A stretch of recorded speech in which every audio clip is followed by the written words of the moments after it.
Plongez dans le grand bain de la vie locale avec Radio Grand Lac sur 92.1. La 16/9e, l'actualité cinéma de Radio Grand Lac avec Kevin et Guillaume. Et bonsoir à tous, Bonsoir. Bienvenue dans la 16/9e, votre émission sur l'actualité cinéma, toujours sur Radio Grand Lac 92.fm ou radiograndlac.com. Mais oui, monsieur. Voilà, et comment ça va, Guillaume? Eh bien, maintenant c'est bon, je suis de retour. Le cinéma m'a appelé la semaine dernière pour un excellent petit court-métrage. Et oui, je l'avais dit d'ailleurs que tu étais en tournage à Lyon et que je dis, même quand nous sommes absents, c'est lié au cinéma. Oui, tout à fait, oui. En tout cas, c'était très sympa, une bonne équipe. Le projet me plaisait beaucoup. Je sais pas si peut-être que je pourrais le montrer en interne peut-être, mais en tout cas bonne ambiance. Est-ce qu'on peut dire de quoi c'est inspiré? Oui, alors en fait c'est un groupe, les étudiants en fait qui sont en deuxième année doivent faire une réinterprétation des Universal Monsters. Donc il y avait le plateau d'à côté, il faisait Dracula justement. Ah. Et alors c'était marrant parce qu'ils avaient fait une fausse forêt avec une petite fille. On a vu aussi un. Oui, enfin, tu me regardes bizarrement. Oui, il y avait une petite fille. Enfin, ils avaient fait un maquillage pour un acteur. En tout cas, c'était sympa. Et nous, c'était une réinterprétation actuelle de Dr. Jekyll et Mr. Hyde, un peu basée sur tout ce qui est violence conjugale et tout ça, sous affre. Ce qui est très à propos avec le personnage. Oui, et puis en fait, c'était une histoire avec une pilule. En fait, le mari rentre de sa journée énervé, sa femme lui donne une pilule, ça le calme. Le deuxième jour, elle rentre, il prend toute la boîte de pilules et ça le transforme progressivement en monstre. Voilà. D'accord. Un petit peu pour les précisions. Donc on pourra voir ça prochainement. Prochainement, peut-être en off, voilà, parce que ça ne m'appartient pas. Mais d'accord. Par contre, vous pourrez voir une de nos productions dès jeudi sur la chaîne Guillaume fait son cinéma, sur une réalisation de moi-même, mais un scénario et une interprétation de notre cher Kevin. Voilà, qui sera en compétition pour le Nikon Festival. Voilà, j'ai placé mon petit instant pub. Voilà, oui, parce que nous-mêmes, nous aussi, nous faisons de la petite compétition. Nous essayons. Alors, côté sommaire, eh bien aujourd'hui, comme d'habitude, la première partie, les sorties de la semaine, et il y en a quelques-unes encore une fois. Meilleur du truc. Toujours varié, c'est bien. Je trouve que finalement l'année commence qualitativement sur les chapeaux de roue. J'ai vu pas mal de bons films, hormis ce que je vous dirai à peu près plus tard. Mais voilà. Je trouve que l'année 2024 commence très bien et on va vous le confirmer avec la deuxième partie de cette émission puisque ce sont nos avis sur les sorties de la semaine dernière. Tout à fait. Et il y avait du bon cru. Même les films que j'ai trouvés moins bons restent quand même très corrects. Pas de gadin, on va dire. Et puis, on va terminer sur un focus, comme je vous l'avais promis la semaine dernière, vu que j'ai pu assister et couvrir le festival de Gérardmer, eh ben, le focus de l'émission de ce soir est un bilan sur ce festival, où je donnerai mon petit top 3, flop 3, et puis mon petit, mon avis sur le palmarès, puisque j'ai pu voir tous les films en compétition. Et moi, j'ai l'avantage d'avoir vu un des films à Cannes, en plus. Oui, et en plus, c'est le Grand Prix, donc voilà. Pour l'anecdote, on en parlait hier, il me raconte ce film, et puis je dis, mais le scénario me dit quelque chose. Il me dit, mais oui, tu l'as vu à Cannes. Ah oui, c'est vrai. Encore une fois, un exemple où c'est moi qui te dis, mais oui, tu l'as vu. Mais oui, tu l'as vu, parce que je disais, mais le scénario me dit vraiment quelque chose. Mais voilà, on va vous en parler. Du coup, c'est le programme de la soirée, et on commence bien évidemment avec les sorties de la semaine, et le premier blockbuster de l'année. Oui, la grosse sortie de cette semaine, c'est Argylle, donc réalisé par Matthew Vaughn avec Henry Cavill, Dua Lipa, Sam Rockwell et Bryce Dallas Howard. Donc ça raconte l'histoire de Ellie Conway, qui est une autrice solitaire d'une série de romans d'espionnage à succès. Sa vie tranquille est bouleversée lorsque les intrigues de ses livres commencent à ressembler étrangement aux opérations secrètes d'une véritable organisation d'espions. On écoute tout de suite un extrait de la bande-annonce.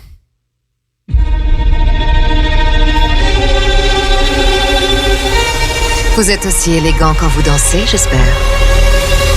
Il n'y a qu'une façon de le savoir.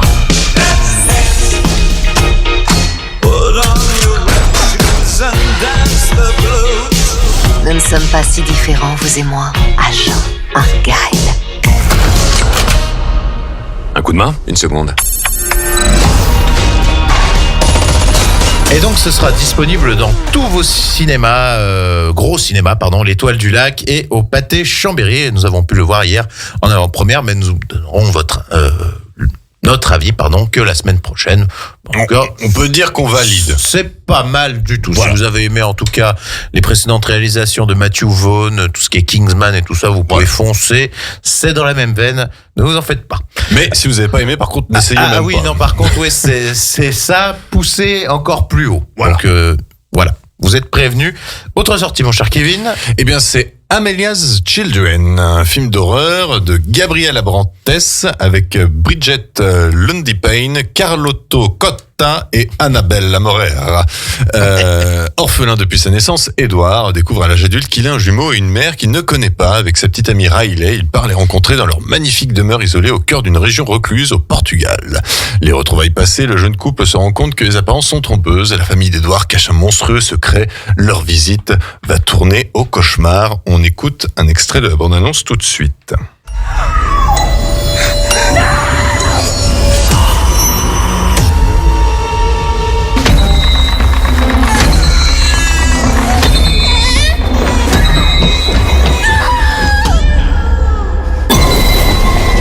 Joyeux anniversaire. Tiens, ton cadeau, mais ça porte malheur. Ancestry va analyser votre ADN.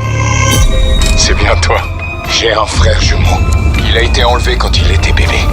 Mon frère Ed. C'est génial. Et donc ce film sera disponible sur les plus grandes salles de cinéma d'Aix-les-Bains et Chambéry. J'ai pu voir ce film à Gérardmer. D'ailleurs, on en reparlera un petit peu après puisqu'il a eu l'un des prix du jury.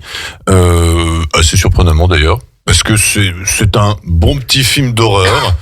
Ça fait partie des films qui étaient assez sympathiques à regarder au festival.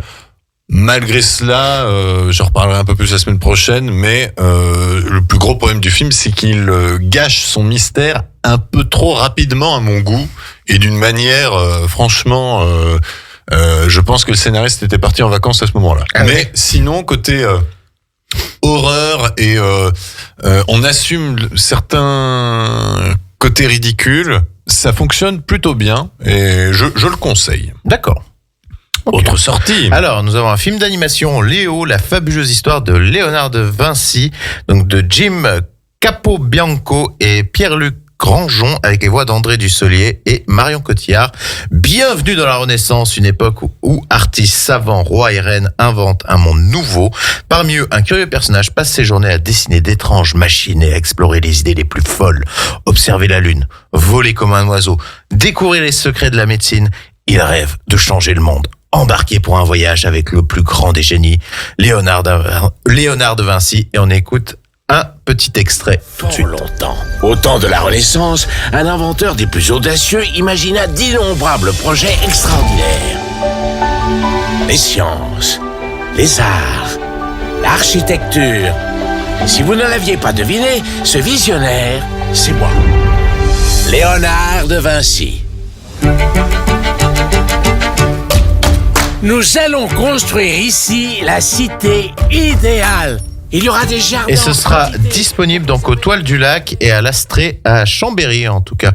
Ça a l'air d'être un film en plus comme Wallace et Gromit, j'ai l'impression justement. Alors c'est un peu plus différent, mais il y a un côté un petit peu poupée dans les personnages, un petit peu, personnages en bois.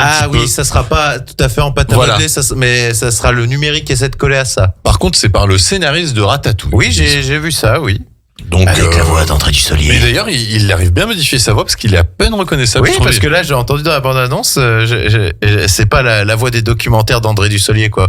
Ou Amélie Poulain. Voilà. Bonjour, André Dussolier. Bon, autre sortie, mon cher Kevin. Sous le vent des marquises de Pierre Godot avec François Damiens, Salomé Devels et Roman Kolinka. C'est l'histoire d'Alain qui doit jouer Brel. Son destin se mélange à celui de l'artiste. Cette rencontre va le rapprocher de sa fille et bouleverser sa vie. Synopsis court, mais extrait de l'abondance tout de suite. Première. Allez, moteur. Action. Il y a deux manières de réagir devant tout ce qu'on ne sait pas. C'est de décréter que c'est idiot ou aller voir. Et j'avoue avoir un grand faible pour les hommes qui vont voir. Ok, coupé. Alain, tes analyses ne sont pas bonnes. Tu as un cancer du côlon de stade 2. Ça se soigne, mais il faut commencer maintenant. Et donc, ce sera à découvrir dans les plus grandes salles d'Aix-les-Bains ou de Chambéry. Un nouveau film avec François Damiens, qui est un acteur que j'aime bien, personnellement. Ouais, moi, j'aime bien aussi, puis il est après se diversifier, justement. Oui, de plus en plus. Donc, pourquoi pas. Autre sortie, donc on a La Zone d'intérêt, donc de Jonathan Glazer avec Sandra Hüller, que vous pouvez qui a joué également dans Anatomie d'une chute. Ah là, elle est à son prime, l'année 2023. Elle est partout. Christian Friedel et Johan Kartaus. Désolé pour la prononciation, mon cher Kevin a encore fait exprès. Et je le remercie. Bref, ça raconte l'histoire du commandant d'Auschwitz, Rudolf Höss, et sa femme Hedwig, qui s'efforcent de construire une vie de rêve pour leur famille dans une maison avec jardin à côté du camp. Ça sera disponible uniquement au Victoria et à l'Astrée, ce qui me surprend grandement d'ailleurs, vu que le film a déjà une très bonne presse depuis sa diffusion à Cannes. Je pense que celui-là est passé pas loin du tout de la Palme d'Or. Il a eu un prix, non, il me semble. Probablement, oui, ça me dit quelque chose. Ça me surprend qu'il soit pas dans les plus grands multiples. Je crois qu'il a eu le prix du jury, si je me souviens bien. En tout cas, moi, je l'avais vu à Cannes et avec le temps, à un moment, j'étais un petit peu ennuyé, mais en même temps, c'est toujours l'effet Cannes d'enchaîner plein de films. Il m'est bien resté en tête. Il est très intéressant. Il a un très bon parti pris. Et nous en parlerons peut-être plus longuement, enfin nous en parlerons même sûrement plus longuement la semaine prochaine. Oui, parce que j'irai le voir, il m'intéresse énormément. Il a un parti pris vraiment très intéressant dans sa manière de raconter son histoire. Oui, mais c'est vrai que c'est un bon point de vue. Et qu'on n'a jamais exploité au cinéma ce côté les gens qui étaient en résidence dans les camps. Alors j'avais eu je pense que c'est largement inspiré d'un fait divers, de quelque chose quand en fait au lycée on allait visiter Auschwitz, ils avaient restauré, réhabilité pour que ça puisse être visité, une salle de bal en fait juste à côté d'Auschwitz-Birkenau. Et je pense qu'à mon avis ce film est inspiré de l'histoire un peu de cette salle de bal qu'on pouvait retrouver à côté des chambres à gaz et tout ça. À mon avis, ça part de là. Mais et vu qu'on est sur ce sujet-là, je rappelle aux personnes qui nous écoutent que vous pouvez trouver sur France 2 ce soir à 20h50, enfin prime time, le documentaire, on va dire quasiment complet, parce qu'il dure 9 heures, documentaire Shoah, que vous pouvez voir sur France 2 et qui sera disponible pendant 30 jours sur France TV. Je pense que oui, il y aura besoin des 30 jours. Je pense qu'il y aura besoin des 30 jours. Je ne sais pas qui c'est qui pourra regarder les 9 heures cette nuit. Moi, je l'ai jamais vu en plein, personnellement. Voilà, mais il est très très très réputé. La zone d'intérêt, vous pouvez y aller.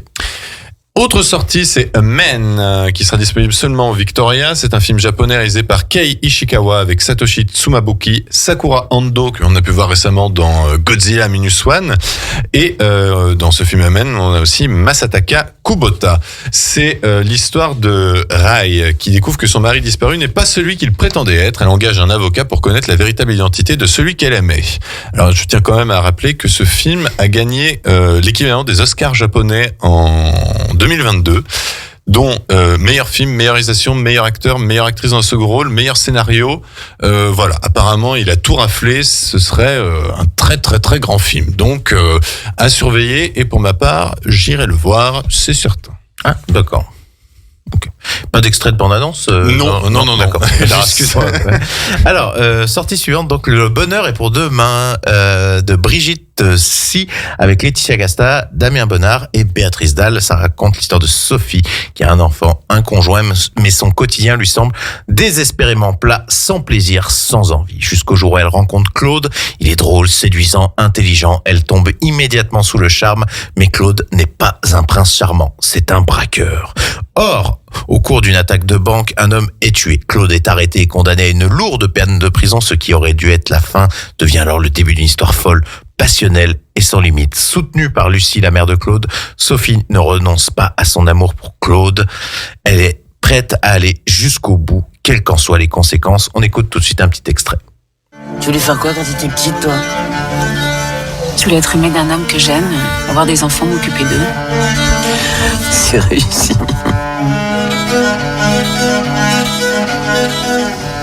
T'étais avec qui? Avec moi-même. Fais gaffe, Sophie. C'est la pire de quoi? Des marins, des escrocs, des trafiquants. Ça sera disponible par contre uniquement au Victoria. Mais honnêtement, le synopsis ne m'intéresse pas tellement. Le synopsis, c'est un peu trop long. C'est généralement, on va pas se mentir, aveu d'un échec. Mais bon, c'est le retour de Laetitia Casta qu'on avait ça peut pas être vu. une bonne surprise. Oui, c'est le retour de Laetitia Casta que on n'a pas vu depuis un moment. Lui, non, Canet. Oui, alors je l'ai même pas vu. Non, mais il paraît que c'est une grosse. Ah ouais, ce qui paraît, c'est pas très bien. Pourtant, le casting a l'air bon. Oui. Il faudrait que je m'y penche un jour. L'affiche est immonde. Ah ouais, non, pas si. Si, avec les deux visages de Canet. Enfin, j'avais pas aimé du tout. Mais autre sortie, mon cher Kevin. Eh ben, c'est un autre film d'animation, They Shot the Piano Player. Ils ont tiré sur le joueur de piano, réalisé par Fernando Trueba et Javier Mariscal, avec la voix de Jeff Goldblum. L'histoire d'un journaliste de musique new-yorkais qui mène l'enquête sur la disparition à la veille du coup d'État en Argentine de Francisco Tenorio Jr., pianiste brésilien virtuose. Tout en célébrant le jazz et la bossa nova, le film capture une période éphémère de liberté créatrice, un tournant de l'histoire de l'Amérique latine dans les années 60 et 70, juste avant que le continent ne tombe sous le joug des régimes totalitaires. On n'a pas de bande-annonce, mais voilà, c'est un film d'animation qui commence à faire son petit nom sur les réseaux, voilà, ou même l'affiche, donc à surveiller, et ce sera à découvrir au cinéma Victoria à Aix-les-Bains ou à l'Astrée à Chambéry. Dernier film alors de la présentation de ce soir, La ferme des Bertrands. Alors si j'ai bien compris, c'est un documentaire, j'ai l'impression. Tout à fait. De Gilles Perret, donc 50 ans dans la vie d'une ferme, Haute-Savoie, 1972. Pardon. La ferme des Bertrands, exploitation laitière d'une centaine de bêtes tenues par 3 frères célibataires, est filmée pour la première fois. En voisin, le réalisateur Gilles Perret leur consacre en 1997 son premier film, alors que les 3 agriculteurs sont en train de transmettre la ferme à leur neveu Patrick et sa femme Hélène. Aujourd'hui, 25 ans plus tard, le réalisateur voisin reprend la caméra pour accompagner Hélène qui, à son tour, va passer la main. À travers la parole et les gestes des personnes qui se sont succédées, le film dévoile des parcours de vie bouleversants où travail et transmission occupent une place centrale, une histoire à la fois intime, sociale et économique de notre monde paysan qui sera disponible uniquement à l'Astrée à Chambéry. Et que dire, à part que ça colle parfaitement avec l'actualité. Oui, tout à fait. Et en plus, c'est local. Donc là, ça coche toutes les cases, j'ai envie de dire. Oui, tout à fait. À ne pas louper, alors. À ne pas louper. Seulement à l'Astrée, en effet. Oui. Bon, et ben c'est tout pour les sorties de la semaine. On se retrouve dans quelques instants pour nos avis des sorties précédentes. On va parler de 4 films. La couleur pourpre, May December, Iron Claw et la comédie romantique Tout sauf toi. Et pendant ce temps de pause, je vous offre la musique d'un monstre à Paris, la scène de M et Vanessa Paradis. On s'écoute ça tout de suite. Entre lac et montagne, Radio Grand Lac, c'est votre radio. La 16/9e, l'actualité cinéma de Radio Grand Lac avec Kevin et Guillaume. Et bonsoir à tous et bienvenue encore une fois dans la 16/9e. Ben oui. Votre émission sur l'actualité ciné sur Radio Grand Lac 92.1 FM et radiograndlac.com. Ça y est, je commence à bafouiller. Tous nos auditeurs qui nous suivent depuis radiograndlac.com. .com. J'ai dit quoi, .com, ouais. Non, mais ce soir, je bafouille, je m'en rends compte. Bon, alors nous avons parlé des sorties de la semaine dans la première partie de l'émission, et là cette fois-ci nous allons revenir sur nos avis des sorties de la semaine dernière. Semaine très chargée, à un tel point que du coup avec le festival j'ai pas pu tout aller voir. Donc on a déjà vu. J'en ai vu. Voilà, j'en ai vu. Il me reste une sortie que je devais voir et que je n'ai pas eu le temps. C'était Un coup de dé. Et visiblement tu ne loupes rien. Voilà, mais je le verrai quand même, et puis je vous en parlerai la semaine prochaine. Un coup de dé, donc réalisé par Yvan Attal, qui marche plutôt bien, mais qui tu tiens à le voir quand même. Oui, bon. Jusqu'au bout. Même si c'est mauvais. Même si apparemment les critiques sont pas très voilà, mais côté public ça marche. Donc je suis curieux. Bon. Sinon, côté sortie qu'on peut conseiller avant la semaine dernière, on a toujours les mêmes films. Oui, bah Wish. Mais d'ailleurs, j'ai vu que c'était un gros bid, Wish.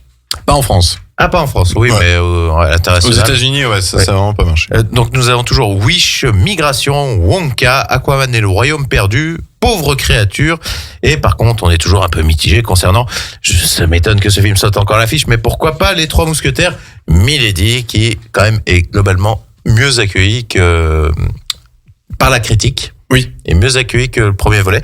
D'ailleurs, et qui marche plutôt bien, parce que là, mais moins que le premier. Oui, mais ils arrivent presque maintenant aux 6 millions global. C'est certainement pour ça qu'ils ont dû décaler, à mon avis, la sortie de Comte de Monte Cristo. L'avancée, c'est-à-dire pour... Oui. C'est-à-dire, à mon avis, c'est une histoire de box-office. Ils se sont dit, en fin d'année, l'autre a moins décollé. Ah, donc, peut-être. À mon avis, ils veulent que ça pète. Ils sont pas conscients que la qualité...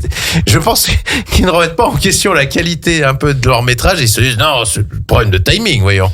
Bah, je sais pas. Bah, en tout cas, on l'a vu sur les 2 premiers, c'était moyen, quoi. Oui, alors moi j'ai préféré la première partie à la deuxième, mais oui, j'ai été déçu de la deuxième, en effet. Bon. Voilà. Sortie de la semaine dernière. Du coup, on va commencer avec la couleur pourpre. Alors, désolé, je n'ai pas vu parce que je suis un peu allergique aux comédies musicales. Oui, voilà. Oui, parce que c'est une comédie musicale. Parce que bien sûr, la couleur pourpre, comme ça, si je vous dis, vous pensez probablement au classique réalisé par Steven Spielberg avec Whoopi Goldberg et Oprah Winfrey. Faut pas oublier, qui était sorti dans les années 80. Et cette fois-ci, c'est une adaptation de la comédie musicale de Broadway réalisée par Blitz Bazawule avec Fantasia Barrino, Taraji P. Henson et Daniel Brooks. Daniel Brooks qui est formidable dans ce film. Et d'ailleurs, c'est la seule qui a été nommée aux Oscars. Tellement son interprétation, et elle reprend le rôle d'Oprah Winfrey d'ailleurs, de la version d'origine, et elle est vraiment extraordinaire. C'est bon, comme pour la version des années 80, ça parle du coup de récits de femmes noires post-esclavage qui sont violentées par leur mari ou tout simplement déçues de leur vie actuelle, et qui espèrent rêver, créer de grandes choses, et vous verrez au fil du film si cela arrive ou pas. Personnellement, j'aime beaucoup la version des années 80 de Steven Spielberg. Celle-ci, j'étais assez intrigué. Pour une fois, surtout dans les comédies musicales récentes, j'ai trouvé les chansons géniales. Les chansons sont très bonnes. Les morceaux musicaux sont très bien réalisés. C'est même les meilleurs moments du film, je trouve. Par contre, le problème, c'est que ça crée un peu un problème avec l'histoire de base qui est tellement forte, qui est tellement poignante et chanter émouvante. De manière gaie. C'est ça le problème, c'est que là où dans le film de Steven Spielberg on était vraiment à fond dans l'émotion, là on l'est aussi, mais du coup quand vous venez de voir une atrocité, ensuite c'est contrebalancé par une chanson. Dans Les Misérables ça fonctionnait. Alors personnellement j'ai détesté Les Misérables. Moi aussi. Avec oui, mais ça fonctionnait par moment quand même. Ça fonctionnait par moment, mais ça chantait tout le temps. J'ai détesté aussi. Et ça me rassure que t'as détesté. Mais aussi. j'ai détesté, sauf Les Misérables, j'ai détesté sauf une scène qui, j'avoue, à chaque fois m'accueille, c'est l'interprétation de Anna Thaoué, I Dream a Dream, où là, franchement, l'Oscar, c'était donné totalement. Oui, mais ça fonctionnait, quoi. Mais ça fonctionnait totalement. Là, en fait, le problème, c'est que vu que vous avez un côté parlant, et puis ensuite un côté chantant, ça vient un peu réduire, je trouve, la puissance de l'histoire. Et du coup, c'est une bonne version, mais ça reste quand même inférieur à la version de Steven Spielberg qui, pour moi, reste au-dessus. Voilà, en termes de puissance de récit. Mais c'est plutôt bien réalisé. Si vous avez envie de le voir, moi je vous le conseille. C'est une bonne comédie musicale, plutôt dramatique. Voilà. On va pas se marrer, hein, je préviens tout de suite. Par contre, on va se marrer avec le film d'après. Tout sauf toi, réalisé par Will Gluck avec Sydney Sweeney, Glenn Powell, Alexandra Shipp. Oui, ça fait cheap, oui. Alors, c'est une comédie romantique. Alors le scénario, on l'a vu 15 000 fois. Un homme et une femme ont un date. Ça se passe plutôt bien, sauf qu'il y a un événement qui va faire qu'ils vont se détester et ils vont se retrouver à un mariage, et pour évidemment on va dire faire face aux apparences, ils vont faire semblant de se faire passer pour un couple, ce qui va donner lieu à de bons moments comiques, parce que c'est vraiment le gros point fort de cette comédie romantique, c'est que ça n'a pas inventé l'eau chaude, on est vraiment dans le classique, avec tous les codes qu'on est en droit d'attendre dans ce genre de film. Mais il faut reconnaître que la bonne surprise, c'est le duo Glenn Powell et Sydney Sweeney, qui déjà sont j'ai envie de dire, c'est le retour du glamour dans les comédies romantiques. Beaux, ils sont jeunes et, voilà. Et comme dirait un certain Decaune, beau, jeune et friqué. Oui, ah bah là ça coche les 3 cases. Parce que les pauvres qui ont une sale gueule en plus, c'est les primas, hein. Voilà, mais là ils cochent les 3 cases parce qu'ils ont vraiment aucun problème d'argent. Leur seul problème est purement sentimentaux. Mais voilà, c'est leur non-alchimie entre guillemets quand ils se font des chamailleries et tout ça, c'est très très drôle. Il y a beaucoup de scènes qui fonctionnent et je me suis surpris à rire même à gorge déployée à certains instants. Le film va jusqu'au bout dans son délire. Bien évidemment, vous connaissez la fin avant d'aller voir le film. On reste dans les codes, mais quelle musique ils utilisent pour le générique de fin? Alors justement, elle est très très connue, mais je me souviens plus du coup, mais j'essaierai peut-être de la passer en général, la semaine prochaine. Qui détermine si t'as passé un bon moment. Ah non, mais il la passe pas au générique de fin. Ah d'accord. Il la passe dans quasiment tout le film et dans le générique de fin, c'est le casting qui la chante. D'accord. Voilà, mais c'est une chanson des années 2000. Voilà, oui, parce que ça y est, on est dans la période où ça y est, les années 2000 commencent à être nostalgiques. Ça va passer sur Nostalgie très prochainement. Ça ne nous rassure pas, mon cher Guillaume. Oui, certes, mais bon, c'est comme ça. C'est comme ça, mais voilà, franchement, Tout sauf toi, c'est une comédie romantique que je vous conseille si vous êtes fanat du genre. Je comprends juste pas cette idée de sortir ça le 30 janvier. Surtout que je suis sûr que ça se passe l'été, il fait chaud. Ah oui, voilà, il fait chaud à plein. Et c'est bien. Dans tous les sens du terme, il fait chaud. D'accord, bon, ouais. Okay.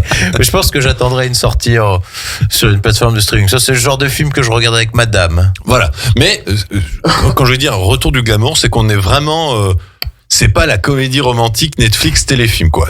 On sent que on est face à 2 futurs, pour l'instant, grandes stars, je trouve, qui sont très drôles et qui assurent dans le côté émotion et comique. Franchement, bonne surprise.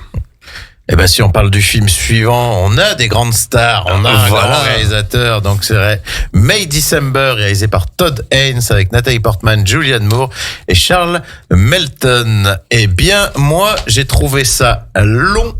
Alors, je vais peut-être mettre un contexte. Alors, l'histoire vite fait, c'est que on suit une actrice, Natalie Portman, qui, va pendant une semaine, 15 jours. On sait pas, c'est pas trop défini, entre 15 jours et un mois. Voilà, va suivre en fait le couple qui a été en fait qui a été source d'un fait divers puisque Julianne Moore.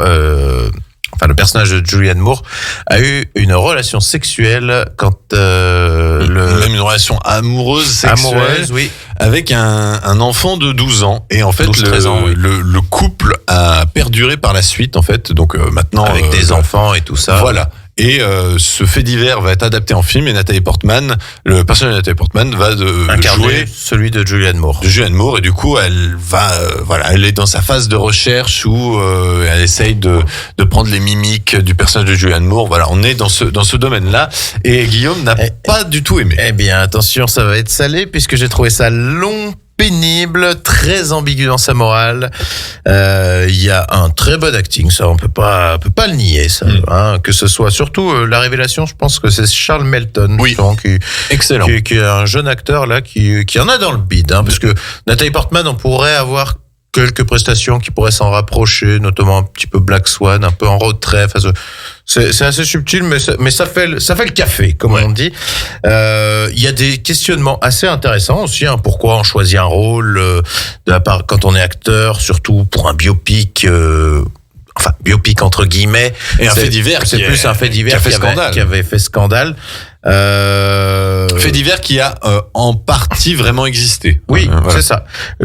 Ça critique pas mal aussi l'immersion, je pense, d'un acteur, tout ce qui est méthode, Stanislavski, tu sais, l'immersion à outrance, notamment parce que tu sais qu'il va se passer un truc à un moment, depuis le début du film, tu fais ouais, bon, elle va le faire, quoi, de toute façon.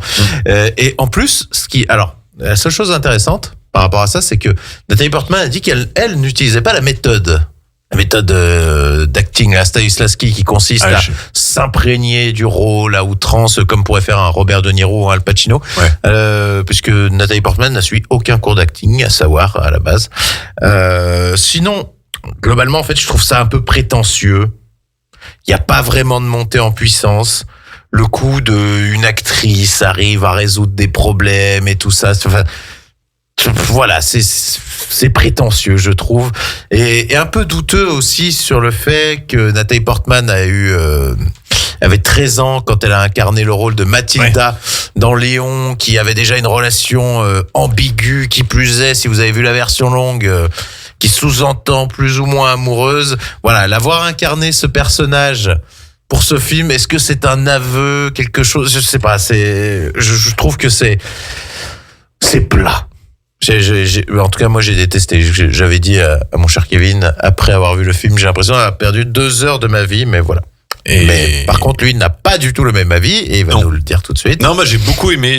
Alors par contre, je partais vraiment pour ne pas apprécier parce que c'est peut-être ça. Hein. J'ai vu la bande-annonce. Alors la bande-annonce en plus avec la musique de Faites entrer l'accusé. Ah oui, d'ailleurs, la musique de Faites entrer l'accusé est dans le film. Oui, tout le long. Mais il y a une justification parce qu'en fait, cette musique-là, certes, c'est l'émission Faites entrer l'accusé, mais c'était aussi une musique de Michel Legrand pour un film qui s'appelait Le Messager.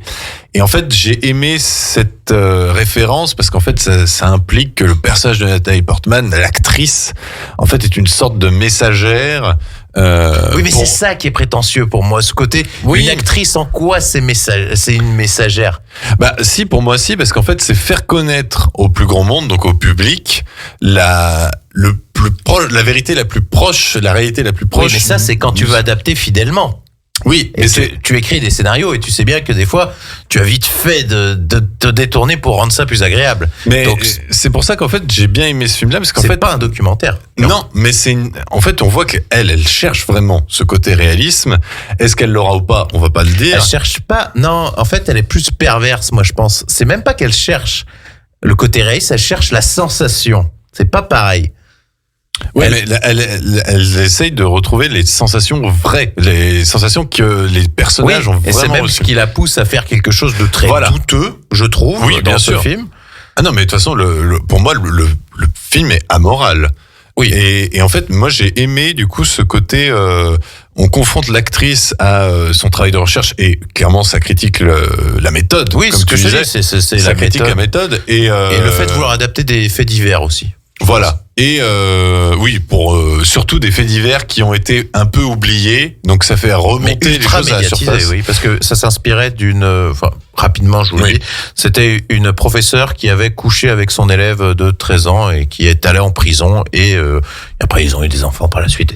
Bah en France, on avait eu aussi Non, ne dis pas ce que Non, mais il y avait eu aussi le cas dans les années 70 d'une prof et d'ailleurs ça avait été adapté au cinéma avec Annie Girardot d'ailleurs.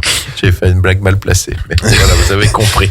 Mais j'ai pas compris, mais c'est pas grave. Ah ouais, mais en tout cas, May December, voilà, c'est un film que moi j'ai beaucoup aimé, mais je peux comprendre qu'il soit un peu désappointant pour certains. Voilà, moi j'ai aimé le style que voulait mettre en valeur le film et puis le réalisateur Todd Haynes que vous connaissez peut-être pour les films Carol ou Dark Waters récemment avec Mark Ruffalo sur la fameuse révélation du téflon qui est un excellent film que je vous conseille chaudement. Dernier film. Oui, alors Iron Claw de Sean Durkin avec Zac Efron, Harris Dickinson, Lily James et Jeremy Allen White. Ça parle de quoi? Ça parle de quoi? Ça revient en fait sur une famille de catcheurs dont j'ai mangé le nom. Von Erich, oui. En fait, ça part du père qui a créé en fait une société. C'est une société, mais c'est quand même une catégorie en fait dans le catch américain.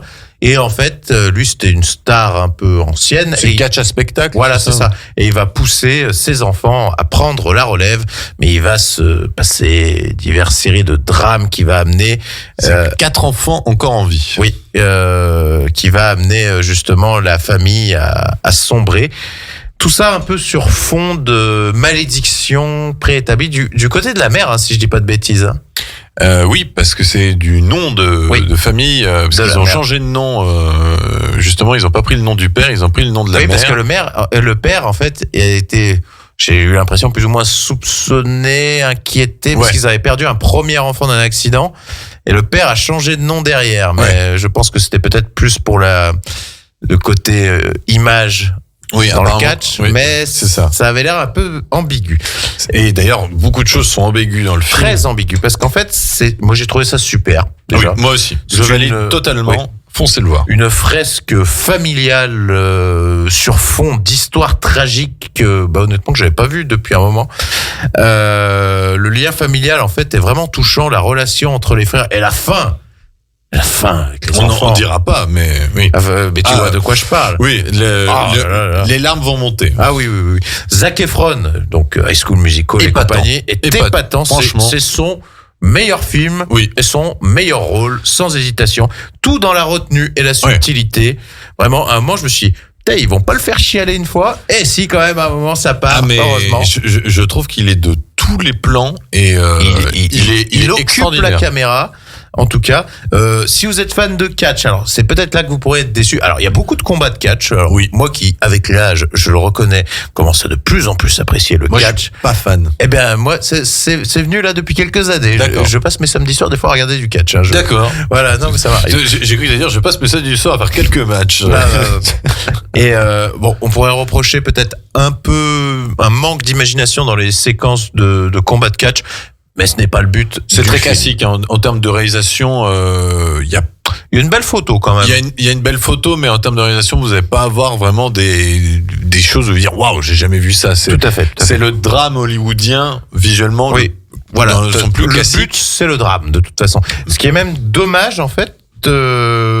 Qui sortent en début d'année parce que Zac Efron n'aura certainement pas de nomination. Alors apparemment c'est un peu plus compliqué que ça, c'est que le film est un film A24. Oui. Et A24 a déjà mis en avant deux films que sont La Zone d'intérêt et je vais pas. Oui, mais je parle pour 2020. Là, ça rentre pas pour 2025. En fait, c'est qu'il est sorti en 2023 aux États-Unis. Et en fait, le problème, c'est que vu qu'A24 a mis en avant La Zone d'intérêt et je ne sais plus quel autre film, et vu que c'est une histoire de lobby, Cannes, pas Cannes, mais mais Cannes aussi. Tout est une histoire de lobby. Mais vu que les Oscars c'est une histoire de lobby, en fait, ils ont mis beaucoup de pognon sur les autres films et moins sur Iron Claw. C'est pour ça qu'il y a eu aucune nomination. Il aurait mérité un petit prix de quelque chose, honnêtement, Zac Efron. Qui est un acteur que j'apprécie, en fait, parce que je trouve qu'au fil du temps, il a réussi à se détacher de cette, il a pris un peu de temps, mais de cette image de minot, en fait, High School Musical, Disney Club. Oui. Et je pense qu'en fait, en plus, il y a un côté sympathique, je sais pas. Moi, j'ai toujours bien aimé Zac Efron. Mais j'ai remarqué une chose, c'est que j'ai fait le listing des films que j'ai vu avec lui. Il y en a que deux que j'aime bien. C'est Iron Claw et The Greatest Showman. Moi, j'aime bien Baywatch. J'ai détesté. Je l'avoue ce soir. J'étais fan d'High School Musical. Oui, mesdames et messieurs. Oui. Je vous l'avoue. J'étais fan. Oui, mesdames et messieurs. C'était le genre de choses que je cachais, oui. Les yeux dans les yeux. Oui, je suis allé voir High School Musical 3 au cinéma. J'ai eu ma période Glee, j'avoue. Oui, bon. Voilà. Toi aussi. Non, c'est ma femme. Non, par contre, j'ai dû voir 2 épisodes de Glee, dont celui de Britney Spears. Voilà, mais c'est plus ma femme qui est Glee. Ah oui, moi j'ai eu ma période Glee. Après, ça s'est en tout cas quitté. Mais Iron Claw, franchement, un drame très bien tenu. Si vous avez aimé The Wrestler, par exemple, de Darren Aronofsky, on est en moins. La réalisation est moins recherchée, on cherche moins un truc, voilà. On est vraiment dans le drame, mais comme Hollywood sait bien le faire, quoi. Un truc qui vous prend juste du début jusqu'à la fin. Et visiblement, ce que tu m'expliquais, c'est certaines choses ont été un peu modifiées parce qu'ils avaient peur que visiblement le public ne croit pas qu'il arrive autant de drame à cette famille. C'est comme les Kennedy. Vous avez trouvé l'histoire complètement dingue, mais sachez que la démesure de l'histoire est même atténuée par rapport à ce qui s'est véritablement passé. C'est comme la famille Kennedy, quoi. Ah oui, mais enfin voilà, franchement, c'est un film qui il est encore disponible, je crois, au Pathé et au Victoria. Foncez, c'est l'un des meilleurs films déjà de ce début d'année et Zac Efron, pour moi c'est même une vraie révélation parce que dans The Greatest Showman c'était pas véritablement une surprise. Il avait un rôle secondaire, il est aussi éclipsé par Hugh Jackman, il y a Rebecca Ferguson, il était bon, mais j'étais pas surpris de le voir bon dans une comédie musicale, quoi. Oui, mais alors que là, en plus, franchement, Alors, hormis cette histoire de mâchoire là qui s'est cassée, là, qui a un peu modifié son visage, je veux dire, il est grimé, il a dû se charger à mort, hein, par contre, pour avoir cette musculature. Hein. Et vous aurez aussi en acteur Harris Dickinson. Par contre, je ne connaissais pas les autres acteurs. Alors, Jeremy Allen White, il se fait connaître récemment parce qu'il est dans la fameuse série The Bear, qui est sur Disney+, qui commence à grimper.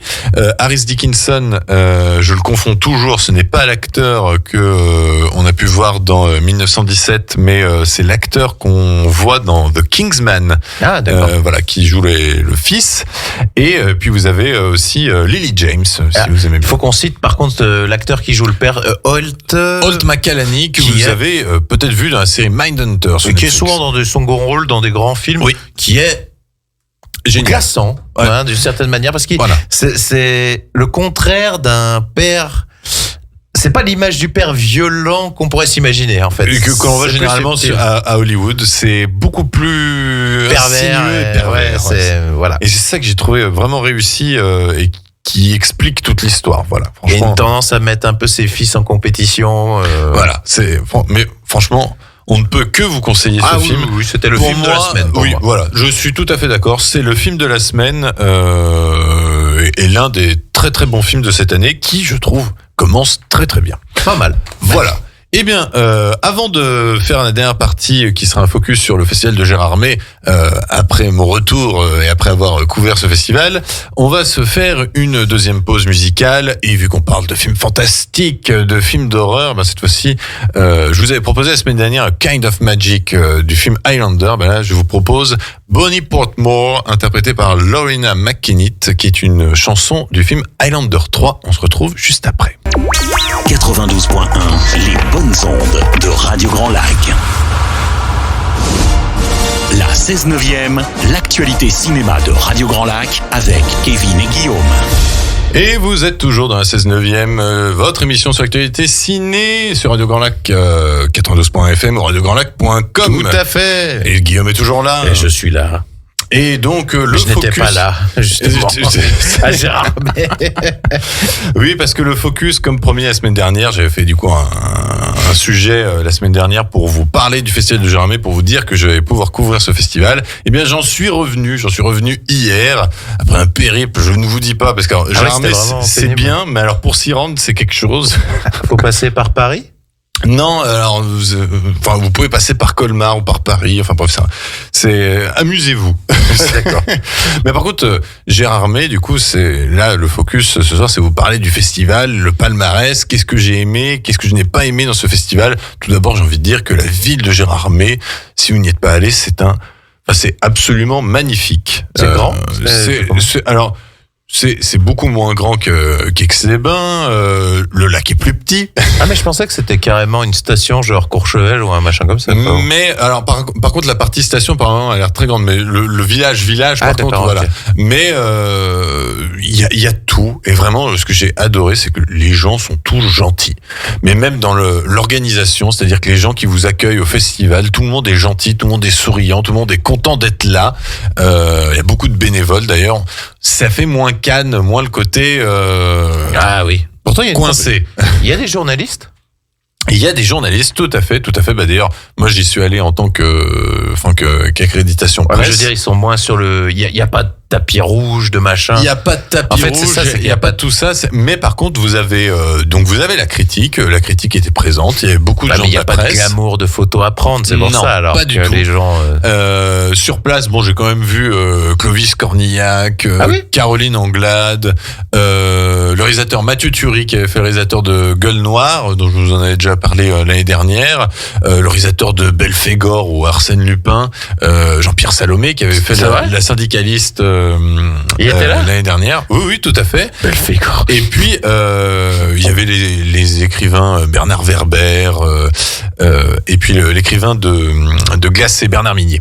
Et vous aviez aussi Monsieur Poulpe, et côté acteurs qui venaient présenter leur film, j'ai vu Alexis Mananti, que vous connaissez peut-être pour l'avoir vu dans Bâtiment 5 ou Les Misérables. Un acteur qui monte et qui est très doué. Qui monte. Et sinon, un acteur très connu, non. Il y a Gareth Edwards, quand même. Et par contre, j'ai vu Gareth Edwards, le réalisateur de The Creator, Rogue One, Godzilla et Monsters, qui est très très très très très très simple. Mais alors, mais un truc de dingue, c'est qu'il est passé mais à côté de moi et j'ai vraiment fait. Ah, c'est Gareth Edwards. Il a pas fait un shit. Je me suis retrouvé. Ah non, pas du tout, mais vraiment très simple. Il a fait son petit discours, limite à dire, vous savez, j'ai fait que 4 films et tout ça, alors que tout le monde était là en disant oui, Gareth Edwards. Et non, parce que bon, le discours un peu pompeux, il y a eu un peu avant, en disant oui, c'est le fils de Georges Méliès. Bon, nous un peu, pour l'instant, il n'a fait que 4 films. 4 bons films, mais il n'a fait que 4 films.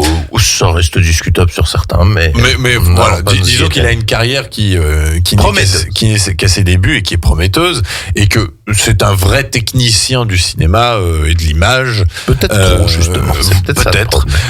Mais je trouve que il est très bon aux effets spéciaux, mais il n'oublie pas l'émotion. C'est ça que j'aime bien aussi avec lui. Mais voilà, donc ce festival-là, en termes d'ampleur, pour tout vous dire, quand même, ça ramenait beaucoup de monde. Hein. Il y avait l'Argentine qui était représentée, la Corée du Sud, le Portugal. Qu'est-ce qu'il y avait d'autre comme pays? J'ai peut-être oublié. Il y a bien évidemment la France, l'Italie. Voilà. Donc beaucoup de pays montraient leur dernière production horrifique ou fantastique. Et parmi celles-ci, eh bien, un palmarès qui a retenu 5 films. Et pour tout vous dire, je suis content. Et le palmarès est quasiment parfait parce que ce sont les 5 films que j'ai appréciés de la compétition. Sur combien? Sur 10. Les 5 autres étant beaucoup moins bons. Pour certains même dire absolument affreux. C'est que je suis sorti de certaines séances en me disant mais qu'est-ce que c'est que ce truc que je viens de voir, et d'autres séances où j'étais absolument charmé, alors que dans d'autres festivals généralement on est un peu plus mesuré. Là, on va dire qu'il y a vraiment un fossé entre les deux qualités assez marqué.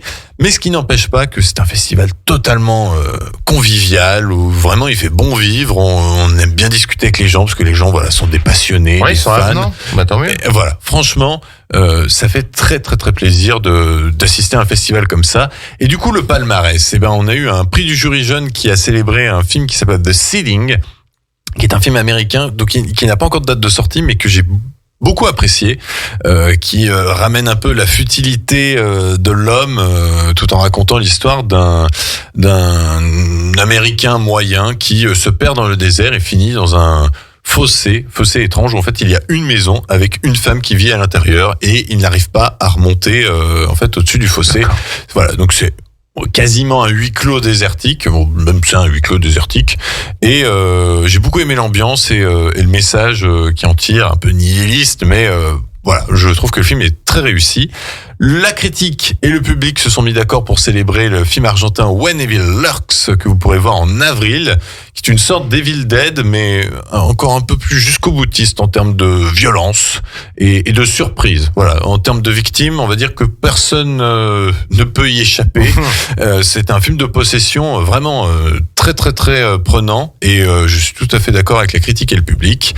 Le jury, lui, a célébré Amia's Children, dont je vous en ai parlé un peu plus tôt dans l'émission, qui est un film d'horreur qui sort demain, qui est plutôt bon, mais qui est pas non plus extraordinaire.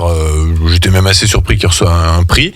Et l'autre prix qu'a donné le jury, ça est revenu au film français En attendant la nuit, réalisé par Céline Rouzet, qui est un film qui, nous raconte l'histoire d'un vampire adolescent, dont la famille, qui n'est pas du tout vampire, fait tout en sorte pour que il ait une vie quasiment normale et que les gens ne sachent pas qu'il est différent. C'est un très bon film. J'avais peur du côté Twilight, mais filmé à la française, et on n'est pas du tout dans ce domaine-là. Et en plus, j'ai eu la surprise de constater que le film avait été en partie tourné à Gruffy, en Haute-Savoie, et en particulier au Pont de l'Abîme, que je pense beaucoup de nos auditeurs connaissent. Et voilà, c'était une petite surprise, un petit côté chauvinisme. Voilà. Pourquoi pas, faut mettre à l'honneur nos coins. Hein, ben oui, tout à fait. Peut-être qu'elle est par là, cette jeune fille. Eh ben pas du tout. Mais voilà. Ça coûtait peut-être pas cher de venir ici. Voilà. Et le Grand Prix a été remis à Sleep, un film coréen réalisé par Jason Yu, que toi tu as vu à Cannes, donc moi j'ai vu à Gérard oui, mais ça remonte déjà, j'avais oublié. Ça sort le 21 février prochain et c'est une pure pépite, un film film d'horreur basé sur le somnambulisme. Je sais pas si c'est un film d'horreur. On va dire un film à ambiance. Voilà, un film thriller angoissant. Oui. Mais voilà, ça fait pas très peur, mais disons que vous serez en stress. C'est intéressant. Franchement, c'est très bien filmé. Les deux acteurs principaux sont extraordinaires. Malheureusement, l'acteur principal, Lee Sung-kyun, est décédé. C'est lui, d'accord. Il est décédé en fin d'année dernière d'un suicide, même si une enquête est toujours en cours. Donc voilà. J'avais pas fait gaffe que c'était lui. Et franchement, les deux acteurs, que ce soit ceux qui jouent le couple, ils sont extraordinaires. Et Sleep, on vous en reparlera forcément le mois prochain. Mais c'est un film à voir. Si vous aimez les thrillers, les ambiances assez singulières, le doute.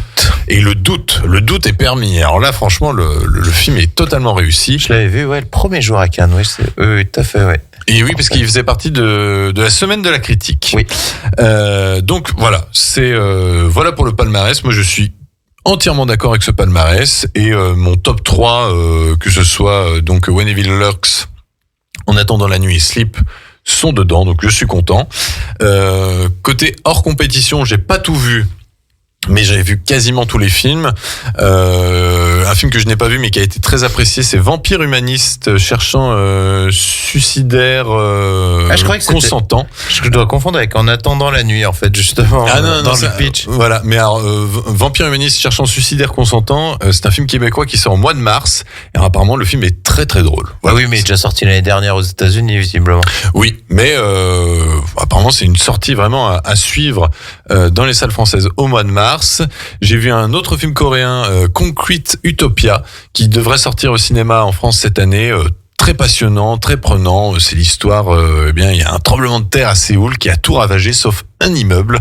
Et du coup, une nouvelle société se crée dans l'immeuble avec des questions comme doit-on expulser les non-résidents de l'immeuble ou voilà, c'est vraiment, ça nous renvoie un peu à notre condition, à notre basse condition humaine, au travers. Voilà. Et le film n'est pas exempt de scènes d'action ou même de plans absolument magnifiques. Voilà, c'est encore un très très bon film coréen, j'ai envie de dire. Ça fait beaucoup à la fois, mais alors, ils sont à chaque fois plutôt bons.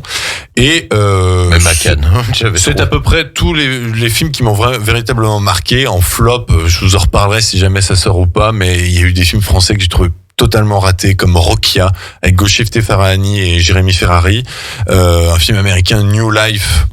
C'est celui avec Alicia Silverstone, là? Non, ça c'est Perpetrator. Ça aussi c'était raté. J'étais content de revoir Alicia Silverstone, mais le film est vraiment pas bon. Il part dans tous les sens. Et vraiment le dernier que j'ai pas du tout aimé, c'est New Life, une histoire où une femme cherche à rejoindre la frontière et elle est pourchassée parce qu'en fait il faut absolument qu'on l'empêche de rejoindre la frontière. C'est une importance capitale mondiale. Et qui c'est qu'on envoie pour aller la chercher? Non pas l'armée, non pas 15 000 personnes surarmées avec un hélicoptère. On envoie une femme atteinte de la maladie de Charcot et qui donc se déplace avec une canne. Donc ça donne lieu à des séquences de course-poursuite totalement ubuesques. Je n'ai vraiment pas compris l'intérêt de ce film. La question que j'ai posée à Kevin quand il m'a parlé du pitch, j'ai dit mais c'est premier degré? Oui, absolument. Oui, c'est ça le problème. Sinon, j'aurais apprécié, mais c'est totalement premier degré. Et avant de conclure cette émission, tiens, en termes de top, toi qui adore faire des tops, le top de tes festivals que tu as fait, tiens. Notre chère Alicia qui était venue il y a 15 jours, je lui ai dit, pour la convivialité, le meilleur festival, c'est clairement Gérardmer. Oui. Parce que vraiment, c'est le plus convivial.